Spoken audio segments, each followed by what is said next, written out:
La pluie tombait de travers, lorsque la voiture noire a tourné dans notre rue. Je me tenais pieds nus dans la cour avant, et la sirène du réseau d'urgence avait déjà résonné à travers le quartier, 3 fois au cours de la dernière heure. L'ouragan n'était plus qu'à 3 heures d'ici. À travers la fenêtre du salon, je pouvais voir mon beau-père coller du ruban adhésif argenté, directement sur la vitre. Ma mère lui tendait les bandes coupées. Ni l'un ni l'autre ne regardait vers la cour. La limousine s'est arrêtée, tout au bout de l'allée. La portière arrière s'est ouverte. La femme qui en est descendue avait 73 ans, et elle possédait une fortune supérieure à celle de toute la rue réunie. Elle m'a regardé. Elle a regardé la maison. Elle a prononcé un seul mot. Si vous êtes nouveau ici, nous partageons des histoires sur la famille, les limites à imposer, et ces moments calmes qui finissent par tout changer. Laissez un commentaire, abonnez-vous, et plongeons ensemble dans le vif du sujet. Le premier dimanche, Roi a emménagé dans notre maison. Le ciel était si clair, qu'il semblait avoir été peint. J'avais 12 ans, j'étais assise à la table de la cuisine avec un verre de jus d'orange, pendant que ma mère préparait des œufs brouillés sur la cuisinière, en fredonnant un air que je ne connaissais pas. Mon père était mort depuis 14 mois. La maison portait encore son odeur le matin, lorsque le couloir retenait la chaleur de la nuit, et que les planchers de bois libéraient tout ce qu'ils avaient emmagasiné, de la sueur, de l'huile de machine, et la douce senteur de la lotion après rasage, qu'il achetait en gros à la quincaillerie. Parce qu'elle coûtait 3 € de moins que la marque de la pharmacie. Roi s'est garé dans l'allée avec une camionnette blanche, équipée d'une boîte à outils fixée à la benne. Il a franchi la porte d'entrée, emportant une boîte de clés anglaises et une scie circulaire, sans même prendre la peine de frapper. Ma mère lui a souri. C'était la première fois qu'elle souriait d'une manière qui atteignait vraiment ses yeux, depuis les funérailles. Et je me souviens avoir pensé que je devais m'en réjouir. Je me souviens avoir pensé que c'était le sentiment approprié. Il a dit qu'il allait réparer la clôture. La clôture penchait un peu vers l'ouest, là où mon père avait eu l'intention de replacer les poteaux avant que le sol ne gèle, mais il n'en avait jamais eu le temps. Roi a tout mesuré 2 fois. Il a déterré les anciens poteaux, a coulé du béton dans les trous, a attendu que ça prenne, et a boulonné les nouvelles traverses. Il a travaillé toute l'après-midi. Ma mère lui a apporté de la limonade, dans un verre rempli de glaçons. Je me suis assise sur le porche et j'ai regardé, parce que personne ne m'avait dit de ne pas le faire, parce que personne ne m'avait dit de rentrer à l'intérieur, et parce que personne ne m'a demandé ce que j'en pensais. À 16 heures, la clôture était terminée. Roi a reculé d'un pas, et l'a regardé de la façon dont les hommes regardent les choses qu'ils ont réparées, comme s'il venait de remporter personnellement un combat contre l'univers. Ensuite, il a ouvert un pot de peinture, et a commencé à l'appliquer au rouleau. Blanc. La clôture avait toujours été bleue. Mon père avait choisi cette couleur quand j'avais 4 ans, l'année où il avait acheté la maison. Il l'appelait le « bleu porc » parce qu'il disait que chaque maison, dans une rue comme la nôtre, avait besoin d'une chose qui la différencie des autres. Je n'ai rien dit, pendant que Roi peignait par-dessus.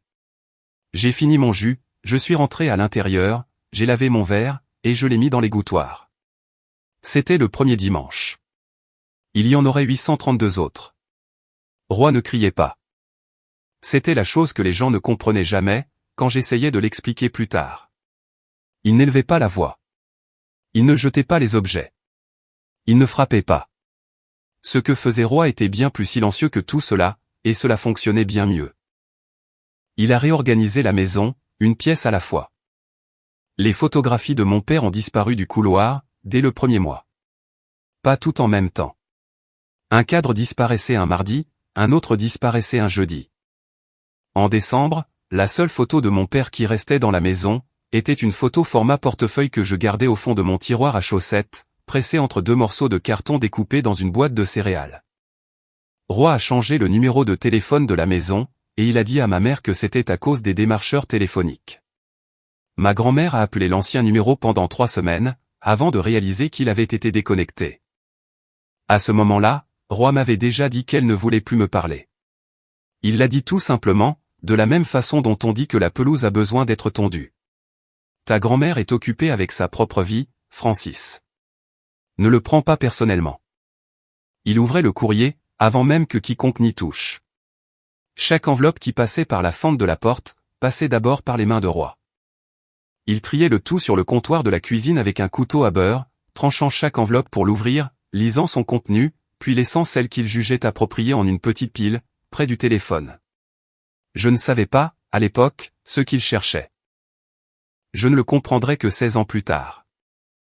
Il décidait de l'école que je fréquenterais, des amis qui m'étaient autorisés, et de l'heure à laquelle je devais rentrer à la maison. Ma mère se tenait aux côtés de chaque décision, comme une femme tenant un parapluie pour quelqu'un d'autre, sous la pluie battante. Quand je lui demandais pourquoi, elle répondait la même chose à chaque fois. Roy veut juste ce qu'il y a de mieux pour cette famille. J'ai appris à ne pas discuter. Discuter me coûtait une énergie que je n'avais pas, et ne changeait rien de mesurable. Au lieu de cela, j'ai économisé. Je gardais la montre à gousset de mon père dans le tiroir du bas de ma commode, enveloppée dans un mouchoir en coton, que ma grand-mère avait brodé à mes initiales lors de ma naissance. Je continuais à la remonter. La montre avait un verre fêlé, et une trotteuse qui cliquetait plus fort qu'elle n'aurait dû, et c'était la seule chose dans cette maison, qui m'appartenait encore, sans avoir besoin de la permission de Roy. Je la remontais chaque matin. Je n'ai jamais oublié. Mon père construisait des choses. C'était la phrase vraie la plus simple, que je connaissais à son sujet. Nathan Palmer était électricien de profession, et entrepreneur par ambition. L'année de mes 4 ans, il a acheté la maison sur Maple Ridge Drive, avec l'argent qu'il économisait depuis l'âge de 19 ans. Ma grand-mère me l'a raconté un jour, des années plus tard. Elle m'a dit qu'il l'avait fait entrer par la porte principale, qu'il avait pointé le plafond du doigt, là où le plâtre s'écaillait et où le luminaire ne tenait plus que par un fil, et qu'il avait dit « Je peux tout réparer ici ». Et il l'a fait. Il a construit la chambre du fond, lui-même. Cela lui a pris 3 week-ends, plus un lundi où il s'est porté pâle au travail, et quand ce fut terminé, il m'a porté sur ses épaules le long du couloir, il a ouvert la porte, et il a dit « Celle-ci est à toi, Franny ». La pièce avait une fenêtre qui donnait sur le jardin, et le matin, le soleil y pénétrait sous un angle bas, qui rendait les murs dorés. Il avait poncé le sol à la main, parce que la ponceuse de location laissait des marques qui ne lui plaisaient pas. Après l'emménagement de Roy, cette pièce est devenue un débarras. Mes affaires ont été transférées dans la plus petite chambre de l'autre côté du couloir, et Roy a rempli la chambre du fond avec des boîtes à outils, des pots de peinture, et une scie à table portative qu'il n'a jamais branchée, pas même une seule fois. La fenêtre qui donnait sur le jardin restait fermée. Le soleil continuait d'y entrer, mais il éclairait des boîtes en carton, au lieu d'un lit. Ma grand-mère venait nous rendre visite chaque dimanche. Elle apportait un gâteau aux amandes de la boulangerie sur la route 9, elle s'asseyait sur le porche, et elle me racontait des histoires sur son entreprise. Elle avait commencé avec une laverie automatique en 1979, et l'avait transformée en autre chose, puis encore en autre chose par la suite. Elle m'a appris comment rendre la monnaie, comment lire une facture, comment vérifier que les chiffres sur un contrat correspondaient bien aux chiffres que quelqu'un vous annonçait à voix haute. Les gens mentent avec leur bouche, a-t-elle dit un jour. Ils ne mentent presque jamais avec leur reçu. Un dimanche, elle n'est pas venue. J'avais 14 ans. Ma mère a dit qu'elle était occupée. Le dimanche suivant, occupée à nouveau. Le dimanche d'après, j'ai arrêté de poser la question. Je n'ai pas revu ma grand-mère pendant 14 ans. Pas avant la nuit où l'ouragan a frappé, où une limousine noire a tourné dans notre rue, et où une femme, qui patientait depuis que j'étais enfant, est descendue sous la pluie, pour prononcer un seul mot concernant la maison que mon père avait construite. J'ai trouvé les relevés bancaires un mercredi après-midi, en mars, 4 mois avant l'ouragan. J'étais rentré tôt du laboratoire, car l'autoclave était en panne, et mon superviseur nous avait renvoyés chez nous à 14 heures. Roy était au garage de son ami, de l'autre côté de la ville. Ma mère était à l'épicerie. La maison était silencieuse, d'une manière qu'elle n'adoptait que lorsque Roy n'y était pas, ce qui correspondait à un type de silence bien précis, un silence qui contenait de l'espace. Je suis allé dans la chambre du fond, la pièce de stockage, parce que j'avais besoin de mon ancien dossier de certification. Le collège communautaire avait demandé une copie de mes relevés de notes originaux, et j'étais presque certaine de les avoir classés dans le bac en plastique, que ma mère m'avait donné pour mes 18 ans. Le bac se trouvait sous une pile de boîtes appartenant à Roy, alors je les ai déplacées, une par une. Et la troisième boîte, une boîte à chaussures sans couvercle, était pleine d'enveloppes. Elle provenait d'une compagnie d'assurance vie. Le nom de mon père figurait sur chacune d'elles. Je me suis assise par terre, entre les pots de peinture, et je les ai lus. La police d'assurance avait été souscrite quand j'avais 2 ans, une assurance vie temporaire, qui avait été convertie en fonds permanent après la mort de mon père. Le bénéficiaire indiqué était moi, Francis Palmer, avec un accès prévu à l'âge de 25 ans. J'en avais 28. Personne ne m'avait jamais contacté. Je n'avais jamais rien signé. Les relevés racontaient le reste de l'histoire. Des retraits avaient été effectués à partir de mes 23 ans, 2 ans avant que je ne sois censé recevoir les fonds. Le total s'élevait à 83 400 €. Le signataire autorisé était Roy Lester, en vertu d'un document de procuration exécuté par Diane Palmer Lester. Ma mère avait cédé l'argent de l'assurance de mon père, par signature, à mon beau-père. J'ai lu le relevé 2 fois, puis une 3e fois. Mes mains tremblaient, mais pas de froid. Ce n'était pas pour l'argent. 83 000 € représentaient une somme énorme pour moi. Mais mes tremblements n'avaient rien à voir avec ça. C'était à cause des signatures. C'était l'écriture de ma mère, sur un formulaire légal, qui donnait à Roy la permission de prendre ce que mon père m'avait laissé, et le fait que pendant toutes les années qui ont suivi, aucun d'eux n'avait prononcé le moindre mot. J'ai plié les relevés, et je les ai glissés dans la poche de ma veste. J'ai remis la boîte à chaussures sous les autres boîtes. J'ai replacé les bacs. J'ai fermé la porte. Je suis allé dans la cuisine, je me suis fait un sandwich, et je l'ai mangé en restant debout. Je n'ai rien dit à personne ce soir-là. J'ai attendu. L'ouragan s'appelait Marin. Elle était de catégorie 2 lorsqu'elle a traversé les îles extérieures. Et au moment où elle a viré au nord-ouest, vers la côte, elle était passée en catégorie 4. Le service météorologique avait émis un ordre d'évacuation obligatoire pour les îles Barrières, et une évacuation volontaire pour notre partie du comté, ce qui signifiait que les gens qui avaient un endroit où aller, étaient déjà partis, et que les gens qui n'en avaient pas barricadaient leurs fenêtres et espéraient le meilleur. Roy ne voulait pas partir. Il disait que la maison avait survécu à toutes les tempêtes depuis sa construction, ce qui était vrai, car mon père l'avait construite en respectant les normes, et même bien au-delà. Roy disait que l'évacuation, c'était pour les gens qui paniquaient, et qu'il n'était pas un homme qui panique. Ce qu'il ne disait pas, et ce que j'avais compris à ce moment-là, c'était que Roy ne voulait pas partir, parce que la maison était la seule chose qui lui donnait l'impression de contrôler quelque chose. Son entreprise de construction avait fermé il y a 8 ans. Son camion était acheté à crédit. Son nom n'était pas sur l'hypothèque, car il n'y avait pas d'hypothèque, seulement une fiducie dont il ignorait l'existence. La maison était tout ce qu'il restait à Roy, et il s'y accrochait, de la même manière qu'un homme s'accroche à un volant pendant un dérapage. Nous nous sommes assis pour dîner à 18h15. Pain de viande, maïs en conserve, était glacé. La télévision était allumée derrière nous, et la carte météorologique diffusait ses projections, en boucle, en rouge et en orange. Ma mère a mangé rapidement. Roy a mangé lentement. J'ai posé ma fourchette. Roy, ai-je dit. J'ai trouvé les relevés de l'assurance vie de mon père. 83 000 €. Où est passé cet argent? Il a arrêté de mâcher. 3 secondes se sont écoulées. Il a posé sa fourchette sur le bord de son assiette, et les dents ont produit un petit tintement clair contre la céramique. Cet argent est allé dans cette maison, a-t-il dit. Pour le toit, la plomberie, la cour, pour te garder au chaud, pour te nourrir. Tu es redevable à cette maison, Francis. C'était l'argent de mon père, ai-je répondu. Pour moi. Roy a repoussé sa chaise. Ma mère s'est levée au même instant, comme si elle avait attendu un signal. Roy a pointé du doigt la porte d'entrée. Sors d'ici, a-t-il dit. Quand tu te souviendras de tes bonnes manières, tu pourras rentrer. J'ai regardé ma mère. Elle a baissé les yeux vers le sol. J'ai marché jusqu'à la porte d'entrée. Je suis sorti. Derrière moi, j'ai entendu le verrou se fermer. Puis la chaîne.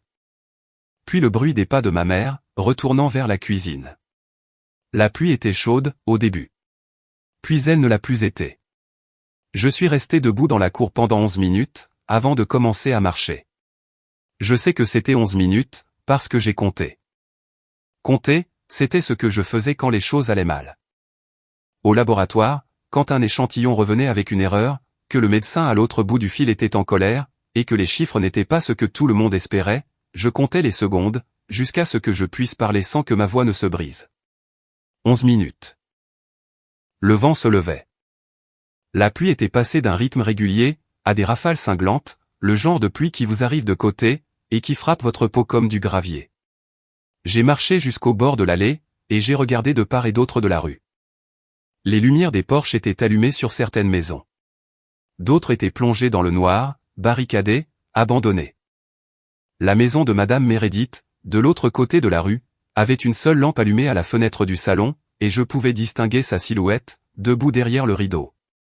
Je n'avais pas de chaussures. Mon téléphone était dans ma poche arrière. Je n'avais pas un seul numéro à appeler. Ma mère était à l'intérieur. Roy était à l'intérieur. Mes collègues n'étaient que de simples connaissances. Pas le genre de personnes que l'on appelle, quand on se retrouve sous la pluie pendant un ouragan, sans chaussures et sans plan. Je me préparais à déménager depuis 8 mois, je déposais de l'argent sur un compte d'épargne que Roy ignorait, j'avais visité 2 fois un studio, mais je n'y étais pas encore tout à fait. J'étais à 4 mois de ma liberté, et Roy venait d'avancer l'échéance, en verrouillant la porte. C'est alors que des phares se sont allumés sur Maple Ridge Drive. La voiture était longue et noire, et elle avançait lentement, de la façon dont se déplacent les choses coûteuses. Elle s'est arrêtée au bout de l'allée. Le moteur ne s'est pas coupé. La portière arrière côté passager s'est ouverte de l'intérieur, et une femme est sortie sous la pluie, comme si la pluie était le problème de quelqu'un d'autre. Elle avait 73 ans. Elle portait un long imperméable boutonné jusqu'au col, et des chaussures plates qui semblaient avoir été choisies exactement pour ce type de terrain. Ses cheveux étaient argentés et relevés, et la pluie frappait son visage sans qu'elle ne cligne des yeux. Elle m'a regardé, debout, pieds nus dans l'herbe. Elle a regardé la maison, les fenêtres où le ruban adhésif attrapait la lumière, la porte d'entrée scellée, et l'allée où personne n'était sorti pour voir comment j'allais. Elle a dit, démolir. Le chauffeur a fait le tour de la voiture, avec un parapluie. Il l'a tenue au-dessus de moi, pas au-dessus d'elle. Elle m'a fait signe de monter dans la voiture. Je suis monté. Elle est montée après moi. La portière s'est refermée. À l'intérieur de la voiture, il faisait chaud, et ça sentait le cuir et quelque chose de propre, comme les draps d'un hôtel. Ma grand-mère a glissé la main dans la poche de son imperméable, elle a sorti un mouchoir, et me l'a tendu sans un mot. Je l'ai pressé contre mon visage. Il sentait le gâteau aux amandes. Dans l'autre poche, j'ai aperçu le coin d'une enveloppe jaune. Je n'ai pas posé de questions à ce sujet. J'ai attendu 14 ans, a-t-elle dit doucement. Pour être autorisé à m'approcher de toi. L'hôtel était à 15 minutes de notre rue, mais on aurait dit qu'il se trouvait dans un autre pays. Vivien avait réservé une suite au 7e étage, 2 jours avant que la tempête ne touche terre, ce qui, je l'ai appris plus tard, correspondait au jour exact où le service météorologique national avait reclassé Marin en catégorie 3. Ma grand-mère ne devinait jamais la météo. Elle lisait les mêmes données que tout le monde. Elle y croyait simplement plus tôt. La chambre avait 2 lits, un coin salon, et une vue sur la côte, qui n'était plus qu'un mur d'eau noire et de pluie horizontale. Le bâtiment était fait de béton et d'acier, construit dans les années 80 par un promoteur immobilier que ma grand-mère avait concurrencé, avant de finalement lui survivre. Elle me l'a raconté pendant que je me tenais dans l'embrasure de la porte de la salle de bain, en train de sécher mes cheveux avec une serviette. Henderson a construit cet hôtel en 1984, a-t-elle dit. Un noyau en béton, et des sangles anti-ouragan sur chaque solive. Il savait ce qu'il faisait avec les structures. Il ne savait tout simplement pas quoi faire avec l'argent. Il y avait des vêtements secs sur le lit, à ma taille. Un jean, un pull gris, des chaussettes épaisses, et des chaussures à enfiler, d'une marque que je reconnaissais, mais que je n'avais jamais eu les moyens de m'offrir. Elle les avait emballés avant de venir. Je me suis assise sur le bord du lit, dans ses vêtements secs, et j'ai tenu une tasse de thé, qu'elle avait préparée avec une bouilloire sur le comptoir. Dehors, le vent sonnait comme un train de marchandises, roulant sur une voie qui n'était pas tout à fait de niveau. Les fenêtres pliaient, mais tenaient bon. « Comment as-tu su que j'étais dehors ?» ai-je demandé. Meredith m'a appelé. Elle a dit, Meredith Payne. Elle habite de l'autre côté de la rue. Elle était une amie de ton père. Elle est une amie à moi, depuis encore plus longtemps. Tu as gardé contact avec elle. J'ai gardé contact avec tous les gens de cette rue. Qui acceptait de me parler. Roy a changé ton numéro de téléphone 3 fois. Il a renvoyé chaque lettre que j'ai envoyée par le biais de mon avocat. Il t'a dit que je ne voulais pas te voir. Meredith m'a dit que tu l'avais cru. J'ai posé le thé. Je l'ai cru. Je sais. Pendant 14 ans. Je sais cela, aussi. Elle a croisé les mains sur ses genoux. Dehors, l'ouragan touchait terre. Les lumières ont vacillé une fois, puis ont tenu. Ma grand-mère était assise dans le fauteuil en face de moi, comme si elle attendait quelque chose, qu'elle patientait pour voir arriver depuis très, très longtemps. Il y a autre chose que tu dois savoir sur cette maison, a-t-elle dit. Mon fils a acheté la maison en 1998, l'année de ta naissance. Il l'a payée avec de l'argent que je lui avais prêté, pas donné. Je ne donnais pas d'argent. Je le prêtais avec des conditions, je gardais des traces écrites, et ces dossiers étaient déposés chez un avocat. Dans une ville à 40 minutes de la nôtre, parce que je ne faisais confiance à personne dans la région pour garder le secret. La maison a été placée dans une fiducie, la fiducie de la famille Palmer, établie par Vivien Palmer en 1997. Un an avant que Nathan n'utilise les fonds pour acheter la propriété. La fiducie détenait le titre de propriété. Ton père en était le bénéficiaire de son vivant. S'il mourait, le bénéficiaire devenait toi. Diane a reçu un droit d'habitation à vie, m'a expliqué ma grand-mère, d'une voix aussi plate qu'une ligne tracée à la règle. Elle pouvait vivre dans la maison. Elle ne pouvait pas la vendre. Elle ne pouvait pas la céder. Elle ne pouvait pas emprunter contre elle. C'étaient les conditions. Le savait-elle? Elle a signé l'accord avant le mariage. Quant à savoir si elle l'a lu. C'est une question à laquelle je ne peux pas répondre. Et Roy n'a jamais vu le document. Roy croit que Diane possède la maison, parce que Diane lui a dit qu'elle possédait la maison. Et Roy n'a jamais été le genre d'homme à vérifier les documents administratifs qui ne lui plaisent pas. Je suis resté assise en silence pendant une minute entière. Dehors, l'ouragan hurlait contre le bâtiment, comme une chose vivante et furieuse. Les éclairs déchiraient le ciel, et pendant une seconde, toute la pièce est devenue d'un blanc éclatant, sans aucune ombre. Quand tu as dit démolir, ai-je dit lentement, qu'est-ce que tu voulais dire? Ma grand-mère s'est penchée en avant. Ses mains étaient toujours croisées. Je voulais dire, que je vais reprendre ce qui appartient à cette famille. La maison est un bien en fiducie. Roy n'a aucun droit légal dessus. Le droit d'habitation à vie de Diane est conditionné au fait de ne pas causer de tort aux bénéficiaires. Elle t'a enfermé dehors. Pendant un ouragan de catégorie 4. La condition a été violée. Elle a fait une pause. Et s'il refuse de partir, je ferai démolir la structure, et je la ferai reconstruire. J'ai démoli et reconstruit des choses toute ma vie, Francis. C'est ce que je fais. Elle l'a dit de la manière dont elle disait tout, comme si les mots avaient été pesés avant d'être prononcés, et qu'elle avait décidé qu'ils avaient exactement le bon poids. Je ne te demanderai pas ta permission, a-t-elle ajouté, mais j'aimerais ta participation. J'ai repris ma tasse de thé. Il avait refroidi. Je l'ai bu quand même. Oui, ai-je répondu. Je dois faire une pause ici, une seconde. Si vous vous êtes déjà assis en face de quelqu'un, qui vous disait la vérité que personne d'autre ne voulait dire, le genre de vérité qui réorganise tous les meubles dans votre tête, alors vous savez à quoi ressemble ce silence. Si cette histoire résonne en vous, laissez un commentaire. Dites-le moi, et si ce n'est pas déjà fait, s'il vous plaît, abonnez-vous. Nous ne faisons que commencer.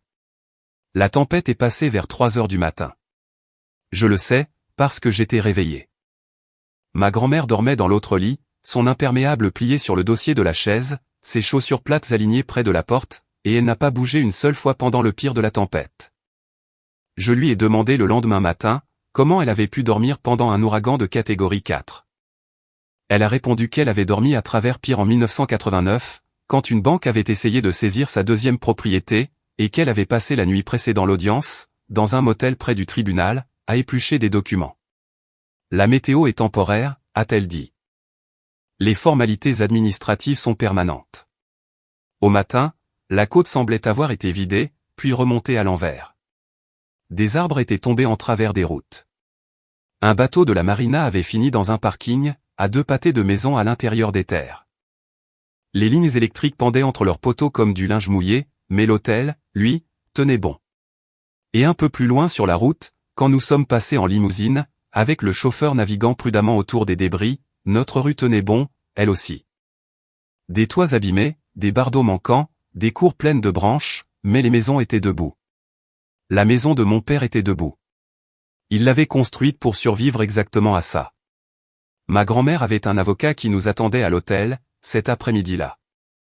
Monsieur Callaway était un homme au début de la soixantaine, portant un costume gris, et possédant ce calme particulier qui vient du fait d'avoir lu beaucoup de contrats, et d'y avoir trouvé les mêmes erreurs dans la plupart d'entre eux. Il a posé une mallette sur la table, il l'a ouverte, et à l'intérieur, se trouvaient 3 dossiers. Le premier contient les documents de la fiducie, a-t-il dit. Titre, acte de propriété, terme du droit d'habitation à vie. Le deuxième contient la police d'assurance, et les registres des retraits. Il a fait une pause. Et le troisième? Il a regardé ma grand-mère. Elle a hoché la tête. Le troisième est une demande de prêt hypothécaire, déposée auprès d'un prêteur régional, il y a 18 mois. Le demandeur est Roy Lester. La garantie listée est la propriété de Maple Ridge Drive. Le montant du prêt était de 35 000 €. Le co-signataire indiqué est Diane Palmer Lester. J'ai fixé le dossier. Roy a emprunté de l'argent avec une maison qu'il ne possède pas, comme garantie. Callaway a déclaré que la demande contient une déclaration sous serment de propriété, signée par Roy Lester, affirmant qu'il en est le propriétaire légitime. Cette déclaration est fausse. La signature du co-signataire ne correspond pas à l'écriture authentifiée de Diane. Qui figure dans le dossier de la fiducie? Ma grand-mère a croisé les mains. Callaway a refermé la mallette. Nous avons des options, a-t-il dit. Roy m'a appelé 6 jours après la tempête.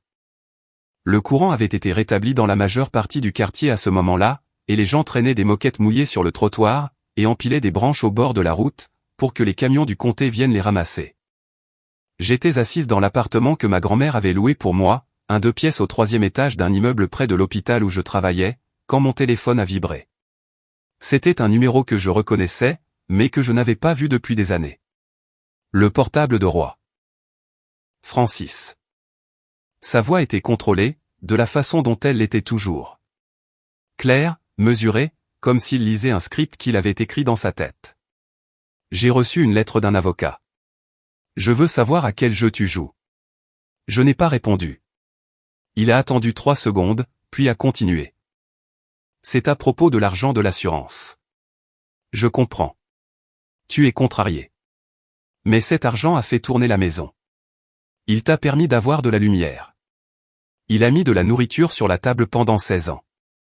Si tu veux appeler ça du vol, vas-y. Mais tu as vécu sous ce toit gratuitement.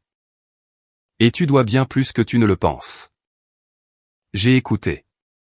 Je pouvais entendre la télévision en fond sonore. La chaîne météo diffusait toujours sa couverture sur les tempêtes. J'ai entendu ma mère dire quelque chose, que je n'ai pas pu déchiffrer. Rentre à la maison, a dit Roy. Nous allons régler ça, en famille. J'ai raccroché. 3 jours plus tard, une publication est apparue sur le groupe communautaire de notre quartier. Roy l'avait écrite. Il y décrivait comment Francis, sa belle-fille, avait quitté la maison volontairement pendant la tempête, malgré tous leurs efforts pour la garder en sécurité. Il décrivait comment sa belle-mère, une riche promotrice immobilière, tentait maintenant d'expulser une famille de sa maison, au lendemain d'une catastrophe naturelle. Il a utilisé l'expression « comportement prédateur ». Il a utilisé l'expression « profiter d'une tragédie ». 47 personnes ont réagi à la publication. La plupart d'entre elles étaient compatissantes. Le lendemain matin, ma mère a appelé. Sa voix était fluette et aiguë. La voix qu'elle utilisait quand elle avait besoin que quelque chose s'arrête. Francis, chérie, Roy dit qu'il est désolé. Rentre à la maison. S'il te plaît, n'en fais pas toute une histoire. Ma mère a dit, n'en fais pas toute une histoire, à propos du fait d'avoir été enfermé dehors, pendant un ouragan. Elle l'a dit de la même manière qu'elle disait, passe-moi le sel. Comme si ça ne lui coûtait rien. Comme si j'aurais déjà dû passer à autre chose. J'ai dit, je ne peux pas faire ça, maman. Elle a dit, tu vas ruiner cette famille. J'ai dit, je sais. Le bureau de Callaway se trouvait au 2e étage d'une ancienne banque reconvertie, avec de hautes fenêtres qui laissaient entrer un type de lumière, qui rendait chaque chose plus sérieuse qu'elle ne l'était déjà. Il était assis derrière un bureau, avec les 3 dossiers disposés devant lui, rangés de gauche à droite. Fiducie, assurance, prêt. Expliquez-moi le troisième dossier, ai-je demandé. Il l'a ouvert, et l'a tourné de manière à ce que je puisse lire. La demande de prêt datée d'il y a 18 mois. Roy avait fait une demande de 35 000 € auprès d'un prêteur régional, en listant la propriété de Maple Ridge Drive comme garantie. La demande incluait une déclaration sous serment de propriété, dans laquelle Roy se déclarait propriétaire légitime de la maison. Sous sa signature, il y avait une ligne pour le co-signataire, Diane Palmer Lester. L'écriture sur cette ligne n'était pas celle de ma mère. Comment savez-vous que ce n'est pas la sienne, ai-je demandé. Callaway a placé un deuxième document à côté, une carte de signature notariée de la fiducie de la famille Palmer, datant de 2002, l'année suivant la mort de mon père. Ma mère l'avait signée, pour reconnaître les termes de son droit d'habitation à vie. Les deux signatures semblaient avoir été écrites par des personnes différentes. La signature authentique de ma mère avait une boucle particulière sur le D, et une inclinaison vers l'avant sur le L. Celle sur la demande de prêt était plate et prudente. Le genre d'écriture qui provient de quelqu'un, qui essaie de copier quelque chose qu'il a vu, mais qu'il n'a pas pratiqué. Soit votre mère l'a signé sous la contrainte, et a modifié sa propre écriture, a déclaré Callaway, soit quelqu'un a signé à sa place. Je me suis adossé à ma chaise. La lumière du soleil filtrait à travers les stores en bois, et dessinait des rayures sur le bureau. Je pouvais voir la poussière flotter dans l'air. Je pouvais entendre l'horloge sur le mur. Tic, tac, tic. Elle sonnait comme la montre à gousset de mon père. Qu'est-ce que cela signifie pour Roy, ai-je demandé. Légalement, il a déposé une fausse déclaration sous serment de propriété. Il a utilisé un actif qu'il ne possède pas comme garantie pour un prêt personnel, et la signature du co-signataire pourrait être falsifiée. Chacune de ces actions est une infraction distincte. Et pour les options, option 1. Nous procédons avec la violation de la fiducie et l'avis d'expulsion, et nous laissons l'affaire du prêt tranquille. Option 2, nous procédons avec la violation de la fiducie, l'avis d'expulsion, et nous transmettons les documents du prêt au procureur, pour un examen pénal.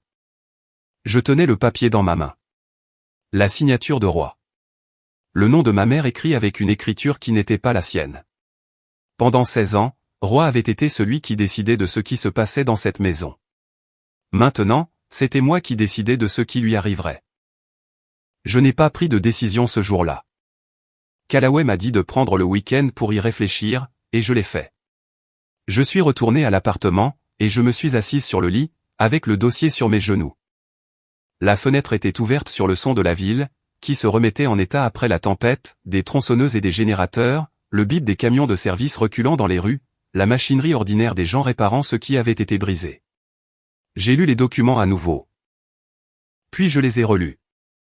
Non pas parce que je ne les comprenais pas, mais parce qu'à chaque fois que je les lisais, l'image changeait de forme. La première fois, c'était une question d'argent. La deuxième fois, c'était une question à propos de Roy. La troisième fois, c'était à propos de la signature de ma mère, sur une procuration qui donnait à Roy l'accès au fonds d'assurance de mon père, et la façon dont son écriture sur la demande de prêt ne correspondait pas, et ce que cela signifiait sur qui était vraiment ma mère. Et ce qu'elle avait laissé se produire dans cette maison. Le samedi soir, j'ai appelé ma grand-mère. Je veux récupérer la maison, ai-je dit. Je veux que l'argent de l'assurance soit restitué, et je veux que Roy sache exactement pourquoi. Et Diane. Ma voix s'est brisée pour la première fois, depuis la nuit de la tempête. J'avais tenu bon dans la limousine, dans l'hôtel, dans le bureau de l'avocat et lors des appels téléphoniques, et elle se brisait maintenant, dans le silence d'un appartement loué, pendant que la climatisation bourdonnait dans le mur. Et qu'une pile de documents juridiques reposait sur la table de nuit, comme une ordonnance que je n'avais pas encore fait remplir. Maman a choisi, ai-je dit. Elle a choisi il y a longtemps. Je ne peux pas choisir pour elle. Non, a dit ma grand-mère doucement. Tu ne le peux pas, j'ai donné ma réponse à Callaway, le lundi matin. Je ne voulais pas déposer de plainte pénale. Poursuivre Roy en justice aurait traîné ma mère dans un tribunal. Et même après tout ça, je ne voulais pas être la personne qui lui ferait subir cela. Mais je voulais que la violation de la fiducie soit appliquée. Je voulais que l'avis d'expulsion soit signifié. Je voulais que Roy signe une reconnaissance écrite des retraits d'assurance, et qu'il accepte de rembourser. Et je le voulais par écrit, notarié, et déposé auprès du comté. Callaway a dit, c'est une décision mesurée. J'ai répondu, je suis technicienne de laboratoire. Je mesure des choses pour gagner ma vie. Ce n'était pas drôle, mais c'était ma façon à moi de répondre. Roy ne s'est pas laissé faire en silence. Je ne m'y attendais pas. Un homme qui contrôle une maisonnée pendant 16 ans, ne lâche pas les commandes parce que quelqu'un lui remet une lettre. Il trouve un nouveau levier. Il construit un nouveau mur. Il raconte une nouvelle histoire. Son avocat s'appelait Dunlap. Monsieur Dunlap opérait depuis un bureau situé dans un centre commercial, coincé entre un salon de manucure et un service de préparation de déclaration de revenus, et il a déposé une demande reconventionnelle en moins d'une semaine. L'argument reposait sur la prescription acquisitive. Roy avait vécu dans la maison pendant 16 ans, l'avait entretenue, avait payé les impôts fonciers dessus, et avait donc le droit légal d'y rester. Le document faisait 9 pages, et utilisait le mot « équitable » 14 fois. Callaway l'a examiné dans son bureau, pendant que j'étais assise en face de lui. Il a enlevé ses lunettes de lecture, et les a posées sur le bureau. La prescription acquisitive ne s'applique pas aux biens en fiducie, a-t-il dit. C'est un point de droit bien établi dans cet État. Monsieur Dunlap, soit l'ignore, soit ne s'en soucie pas, alors pourquoi l'a-t-il déposé? Parce que Roy avait besoin d'avoir l'impression d'agir. Et parce que cela permet de gagner du temps. Un tel dépôt doit être examiné, recevoir une réponse, et être inscrit au calendrier. Cela transforme un délai de 14 jours, en un processus de 60 jours. En dehors de la salle d'audience, Roy avait monté un tout autre type de dossier. Sa publication sur le groupe du quartier avait attiré l'attention, et il l'avait suivi d'une deuxième.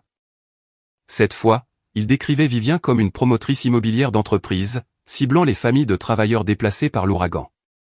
Il a joint une photo de la maison, avec une bâche sur le toit, accompagnée d'une légende qui disait « Voici la maison qu'ils veulent nous prendre ». Certains voisins y ont cru. Monsieur Henderson, le voisin d'à côté, a partagé la publication. Une femme que je ne connaissais pas, a commenté « C'est ce qui ne va pas dans ce pays ». Une autre a écrit « Priez pour cette famille ». Il priait pour Roy. Il priait pour l'homme qui m'avait enfermé dehors en plein ouragan, qui avait volé l'argent de l'assurance de mon père, et qui avait contracté un emprunt sur une maison qu'il ne possédait pas. Je me suis assise dans mon appartement ce soir-là, avec mon téléphone sur la table, et le voyant des notifications qui clignotaient, comme un petit battement de cœur orange. Je n'ai pas ouvert l'application. Je n'ai pas lu les commentaires. J'ai retourné le téléphone face contre table, et je suis allé me coucher. Roy avait toujours été doué pour inventer des histoires. Il en avait inventé une sur moi pendant 16 ans. Maintenant, il en inventait une, pour toute la ville. La première fois que quelqu'un m'en a parlé en face, c'était à l'épicerie. Madame Harris vivait sur Maple Ridge Drive depuis 20 ans. Elle avait la fin de la soixantaine, était retraitée du district scolaire, et elle avait connu mon père. Elle m'a arrêté dans l'allée des céréales, avec son chariot bloquant la moitié de la rangée, et ses lunettes de lecture remontées sur le sommet de sa tête. Francis, a-t-elle dit, et son ton était ce ton que les gens utilisent, quand ils sont sur le point de dire quelque chose qu'ils croient être gentil. J'ai entendu ce qui se passe avec la maison. Roy est un homme bon. Il a réparé ma tondeuse à gazon 2 fois. Il m'a aidé à déplacer mon réfrigérateur, quand le diable s'est cassé. Je pense que tu devrais reconsidérer la chose. Je l'ai regardé. J'ai pensé à tout lui dire. J'ai pensé au relevé d'assurance, aux prêts falsifiés, et à la nuit où je suis resté sous la pluie, pendant que Roy collait du ruban adhésif sur les fenêtres. J'ai pensé à déballer tout ça, juste là, entre les Cheerios et le granola de marque de distributeur. Au lieu de cela, j'ai dit, merci, Madame Harris. J'ai mis une boîte de céréales dans mon chariot, et j'ai marché vers la caisse. Dans la voiture, j'ai tenu le volant des 2 mains, et j'ai fixé le parking. Une femme est passée avec un jeune enfant sur la hanche, un homme chargeait des sacs dans un camion, le soleil brillait, le monde était normal, et j'étais la seule personne assise dans une voiture garée, essayant de se souvenir comment respirer. Ma grand-mère a appelé ce soir-là. Je lui ai parlé de Madame Harris. Ce que les gens disent n'a pas d'importance, a dit Vivien. C'est ce que disent les documents qui comptent. Je sais ça. Le crois-tu? J'y travaille. Cette nuit-là, Madame Meredith a appelé. Meredith Payne, la voisine d'en face, celle qui m'avait regardé me tenir sous la pluie, et qui avait appelé ma grand-mère. Sa voix était ferme et chaleureuse, et elle n'a pas commencé par des banalités. « J'ai tout vu cette nuit-là, Francis », a-t-elle dit. « Je les ai vus verrouiller la porte. Je t'ai vu te tenir dans la cour. J'ai vu la pluie s'aggraver.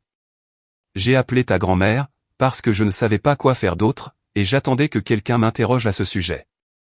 Le diriez-vous à nouveau, ai-je demandé. Devant d'autres personnes?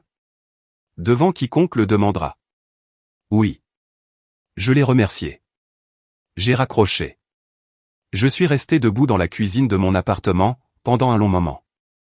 Et pour la première fois depuis des semaines, j'ai ressenti quelque chose qui n'était ni de la colère, ni du chagrin. C'était quelque chose de plus calme. C'était le sentiment de ne pas être seul. Ma mère est venue à l'appartement, un jeudi. Je ne sais pas comment elle a trouvé l'adresse. Plus tard, j'ai appris que Roy avait appelé l'hôpital, et leur avait dit qu'il était mon contact d'urgence, et qu'il avait besoin de me joindre urgemment. Quelqu'un à la réception lui avait donné la zone générale. Et Diane a conduit dans les environs, jusqu'à ce qu'elle reconnaisse ma voiture dans le parking. Elle se tenait à ma porte, avec son sac à main sur un bras, et les yeux rouges, de la façon dont ils devenaient quand elle avait pleuré, mais qu'elle s'était arrêtée avant d'arriver, pour avoir l'air de maîtriser la situation. Elle avait fait ça toute ma vie. Pleurer avant d'arriver là où elle allait, puis arriver sèche. « Je peux entrer ?» a-t-elle demandé. Je l'ai laissée entrer. Elle s'est assise sur le bord du canapé, et n'a pas enlevé sa veste. Je ne me suis pas assise. Je me suis appuyé contre le comptoir de la cuisine, les bras le long du corps. « Tu ne comprends pas ?» a-t-elle dit. Si Roy part, je n'ai plus rien. Je n'ai pas de travail. Je n'ai pas d'économie. Je n'ai nulle part où aller. Je n'ai pas travaillé depuis 15 ans. Je n'ai rien. Francis, tu m'as, moi. J'ai répondu, tu m'as toujours eu. C'est toi qui as choisi de ne pas le prendre, à chaque fois. Tu as choisi Roy. Il est mon mari, et tu es ma fille. Et papa était ton mari en premier, et Roy a pris son argent, et sa maison, et la chambre de sa fille, et tu l'as laissé faire. Elle a baissé les yeux vers le sol. Ses mains serraient la lanière de son sac à main si fort, que ses articulations étaient blanches. Tu es juste comme ton père, a-t-elle dit. Tais-tu. Tu ne plies jamais.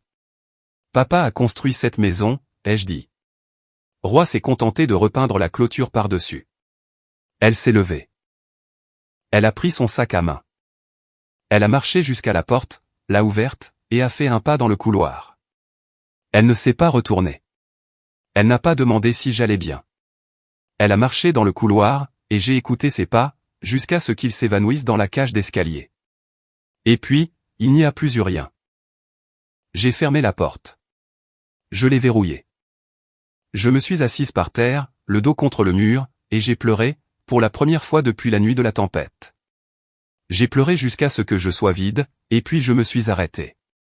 Ensuite, je me suis levé, je me suis lavé le visage, et j'ai préparé le dîner. La pire nuit, ce ne fut pas la nuit de l'ouragan.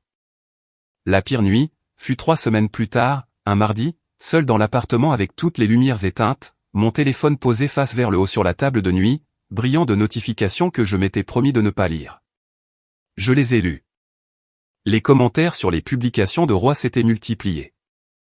Quelqu'un avait partagé l'une d'elles sur une page communautaire régionale, et des gens qui ne m'avaient jamais rencontré, et qui n'avaient jamais rencontré Roy, donnaient maintenant leur avis sur une famille, qu'ils avaient entièrement construite à partir d'une photo de maison. Avec une bâche sur le toit. Une femme, dans une ville à 80 miles de là, m'a traité de gosse capricieuse et pourri gâté. Un homme a dit que ma grand-mère devrait faire l'objet d'une enquête pour exploitation de personnes âgées, ce qui n'avait aucun sens, mais qui avait recueilli 43 réactions. Quelqu'un d'autre a ajouté, ces jeunes d'aujourd'hui, n'ont aucune loyauté. J'ai éteint le téléphone. Je suis resté allongé dans le noir, et j'ai écouté le climatiseur, et le son lointain de la circulation sur le pont de l'autoroute. J'ai pensé à appeler ma mère. J'ai pensé à lui dire, c'est bon, je laisse tomber. Tu peux garder la maison. Tu peux garder Roy. Je vais m'en aller. J'ai pris le téléphone. Puis j'ai ouvert le tiroir de la table de nuit. La montre à gousset de mon père était là, enveloppé dans le mouchoir que ma grand-mère avait brodé à mes initiales. Je l'ai déballé, et je l'ai tenu dans la paume de ma main. Elle était plus lourde que dans mes souvenirs, comme le sont toujours les choses de l'enfance. Le verre était toujours fêlé. La trotteuse cliquetait toujours, plus fort qu'elle n'aurait dû. Mon père a acheté cette montre lors d'une vente de succession, la semaine où il a signé pour la maison. Ma grand-mère me l'avait dit un jour. Il a dit qu'il voulait quelque chose qui dure, quelque chose de mécanique, quelque chose qui continue de fonctionner sans qu'on le lui demande. Je l'ai tenu dans le noir. Tic, tac, tic. Il était mort depuis 16 ans, et la montre fonctionnait toujours. Elle n'avait besoin de la permission de personne.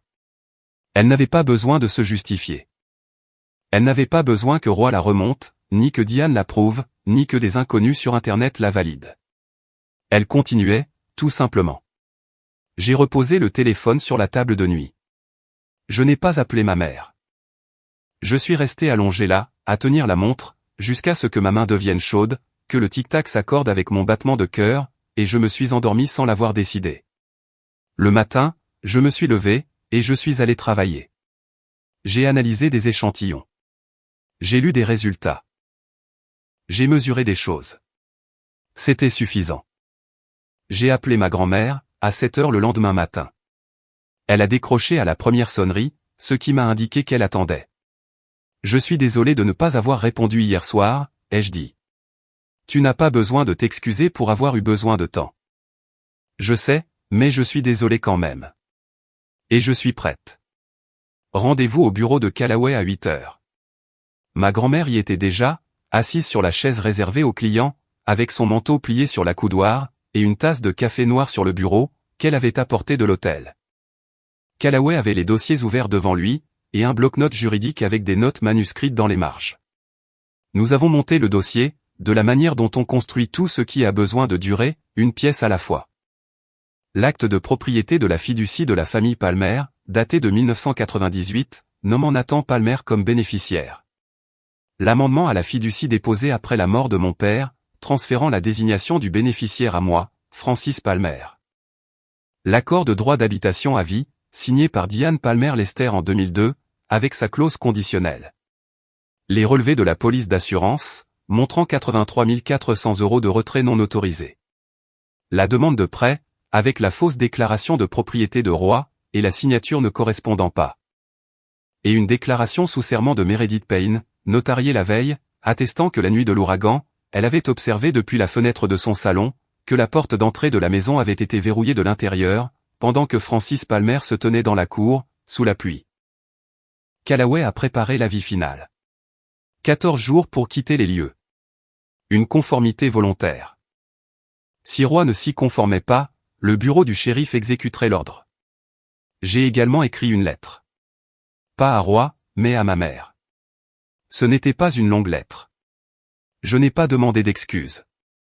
Je n'ai pas expliqué mes raisons. J'ai couché par écrit les faits, les retraits de l'assurance, le prêt falsifié, la nuit de l'ouragan, et j'ai terminé par une seule phrase. Je n'écris pas ceci pour que tu sois désolé. J'écris ceci pour que tu saches, que je sais. Je l'ai posté un mardi. Diane l'a reçu un jeudi. Roy l'a lu avant elle, parce que Roy lisait tout avant elle. C'était comme ça que ça avait toujours fonctionné.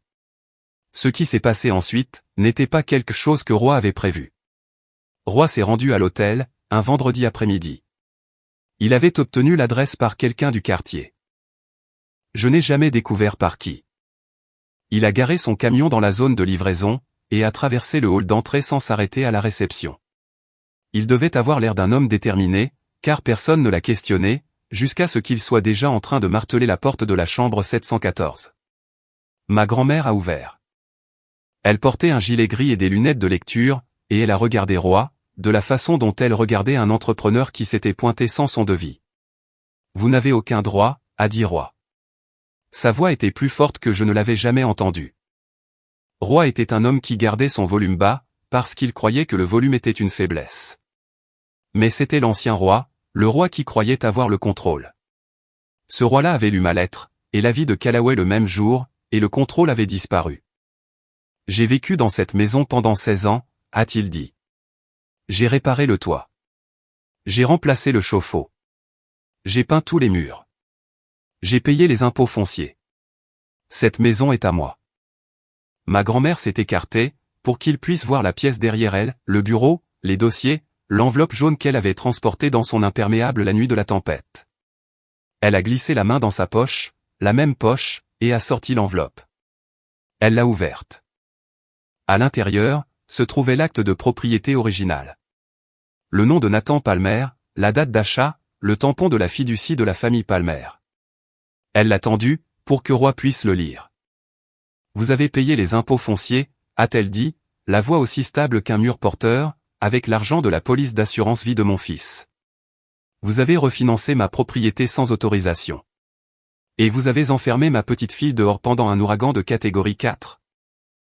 Parce qu'elle vous a demandé où était passé l'argent. Roy a regardé l'acte. Plus tard, ma grand-mère m'a raconté que la couleur avait quitté son visage, de la façon dont l'eau quitte une éponge quand on les sort. Lentement, puis d'un seul coup. Vous avez 14 jours, a dit Vivien. Je ne transmettrai pas les documents de prêt au procureur, mais seulement si vous partez. Roy a fait demi-tour. Il est sorti de la chambre sans refermer la porte. Il n'a pas conduit pour rentrer chez lui. Il a conduit jusqu'au tribunal du comté, et a déposé une requête d'urgence pour bloquer l'expulsion. C'était la dernière carte qu'il lui restait à jouer. L'audience a eu lieu un lundi, à 10h du matin. Salle d'audience B, sous la présidence du juge Harmon. C'était une petite salle d'audience, le genre utilisé pour les requêtes civiles et les litiges de propriété, avec des bancs en bois, des lumières fluorescentes, et une horloge sur le mur qui faisait tic-tac, de la même manière que font toutes les horloges de tribunal. Comme si le temps était une chose qui s'usait, et qui ne revenait pas. Roy était assis à la table de la défense, avec Dunlap. Il portait une chemise boutonnée que je reconnaissais, celle qu'il portait pour aller à l'église, les 2 seuls dimanches de l'année où il y assistait.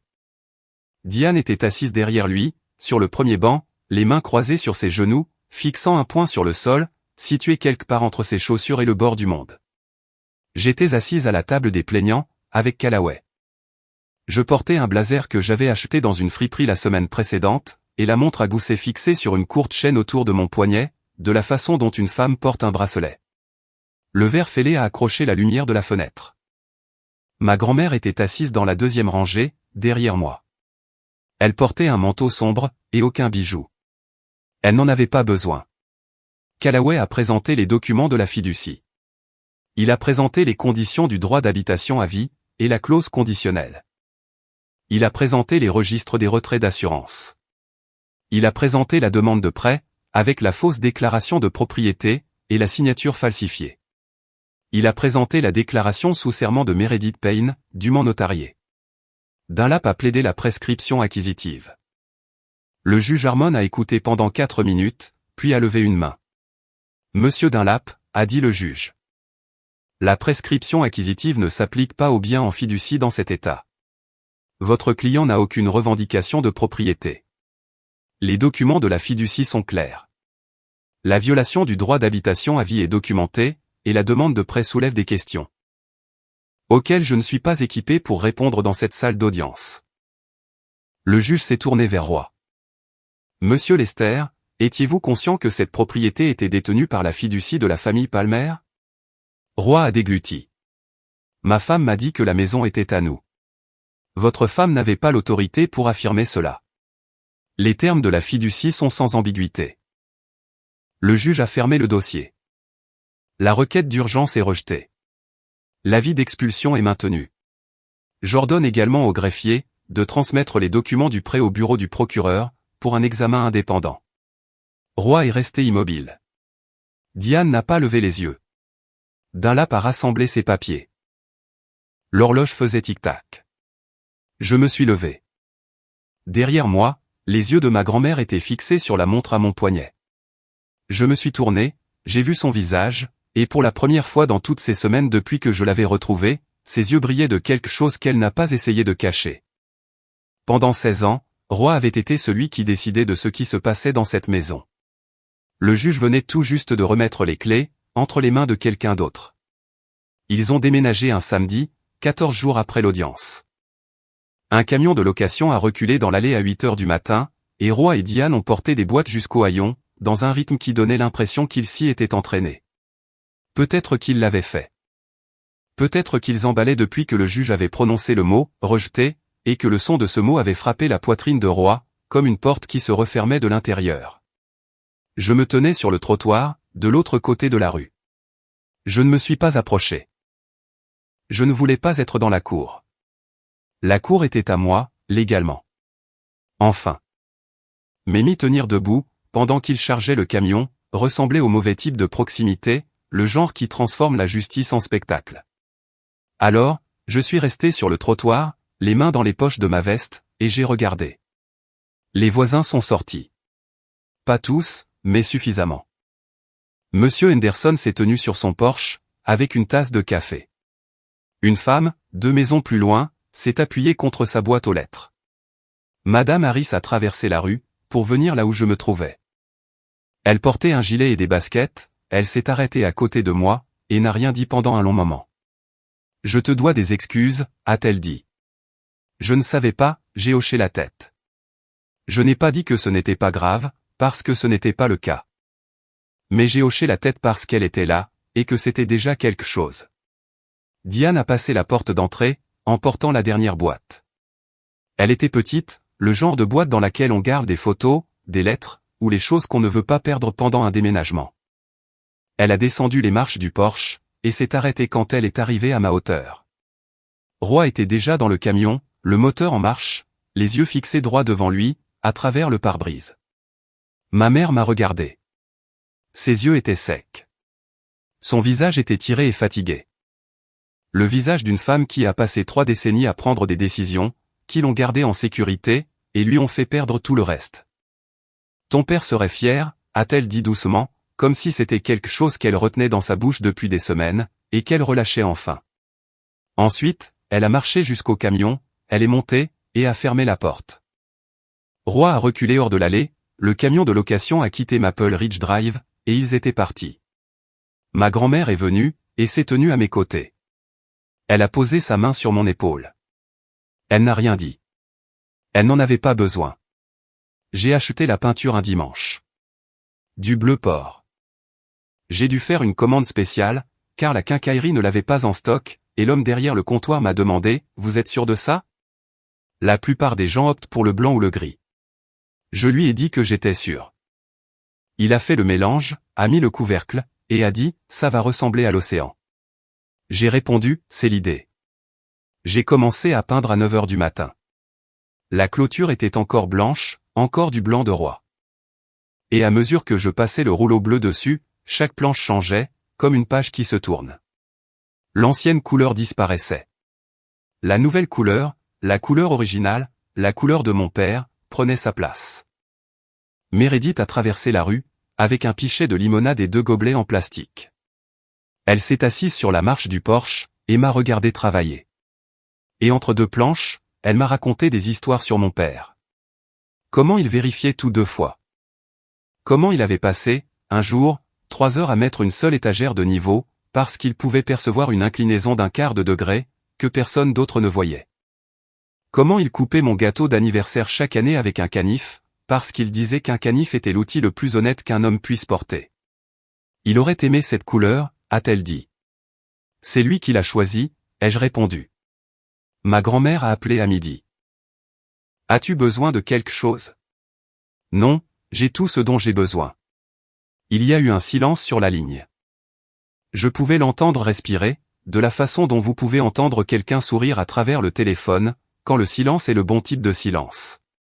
Une maison appartient à celui qui la maintient debout, a-t-elle dit.